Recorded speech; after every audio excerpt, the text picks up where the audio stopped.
बहुत से लोगों ने एयर टर्बुलेंस के बारे में सुन रखा होगा। ये दौरान परवाज हवा के दबाव की तब्दीली के बायस ऐसा झटका है जो कि जहाज़ के अंदर मौजूद मुसाफिरों को महसूस होता है। और बाज़ औक़ात तो ये इतना शदीद होता है कि मुसाफिरों को अपनी ज़िंदगी और जान ख़तरे में नज़र आने लगती है। लेकिन कैबिन क्रू और पायलट जानते हैं कि ये मामूल की बात है। लेकिन पीआईए की परवाज़ पर एक ऐसा वाक़या पेश आया जो मामूल की परवाज़ नहीं है, बल्कि हवा में उड़ते हुए एक शख्स ने ये शोर मचाना शुरू कर दिया कि मुझे फौरी तौर पर इस परवाज़ से उतार दिया जाए। ये शख्स जहाज़ के अंदर अजीबो-गरीब हरकतें करने लगा और आखिरकार इस शख्स को दुबई एयरपोर्ट पर गिरफ्तार कर लिया गया। ये परवाज़ कहाँ जा रही थी, ये शख्स कौन था, तमाम तर तफसीलात सामने आ गई।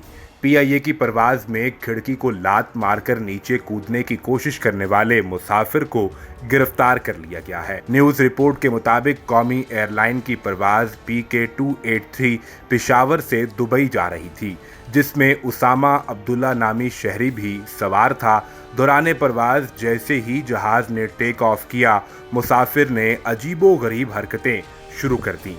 अब्दुल्ला नामी ये मुसाफिर पहले सीटों को मुक्के और लातें मारता रहा। जब इसे रोका गया तो बादशाह जहाज़ के फर्श पर लेट गया और इसे फिर वहां से उठाया गया।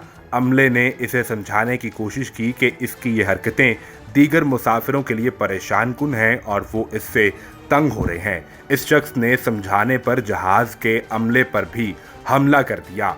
दौरान परवाज़ लात मार कर जहाज़ की खिड़की को नुकसान तक पहुंचाने की कोशिश की।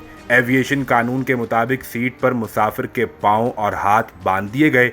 इस शख्स ने इससे पहले अपनी कमीज तक उतार दी। त्यारे के कप्तान ने दुबई एयर ट्रैफिक कंट्रोलर से फौरी तौर पर राब्ता करके सिक्योरिटी हुकाम को रनवे पर ही तलब कर लिया और परवाज़ दुबई एयरपोर्ट पर उतरते ही इस मुसाफिर को गिरफ्तार कर लिया गया। पीआईए हुकाम ने वाक़े की तस्दीक करते हुए कहा कि ये वाक़या 14 सितंबर को पेश आया। मुसाफिर को उसी परवाज़ से डिपोर्ट कर दिया गया था और इसे आइंदा सफ़र के लिए भी हमेशा के लिए ब्लैकलिस्ट कर दिया गया है। दुबई एयरपोर्ट पर मुसाफिर को सिक्योरिटी हुकाम ने अपनी हिरासत में रखा और बाद अज़ां इसे ज़हनी तवाज़ुन का मरीज़ करार देकर वापस भिजवा दिया गया था।